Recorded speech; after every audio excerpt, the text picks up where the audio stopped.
What's up mga kasikyo at mga ka-opti? Tara po mag-unboxing po ng ating in-order sa TikTok shop. Mayaman, may parcel na naman. Yan ba yung walang pera pero naka-Shopee, naka-TikTok shop? Sabi ko na nga kasi, buburahin ko na yung Shopee app na yan, saka TikTok shop na yan. Pero eto pa rin, budol is real. No, no, no, no.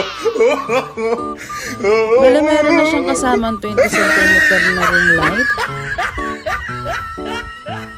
Meron din siyang tray na lagayan ng sound card.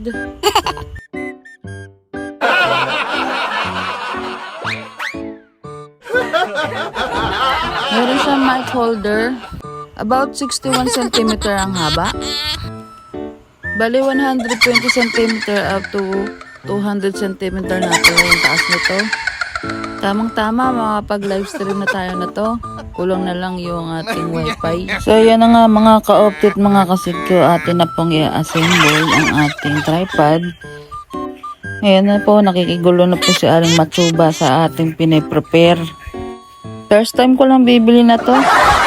Wala man lang nakapagsabi na wala pala siyang kasamang manual, kaya napakahirap para sa akin na i-set up ito.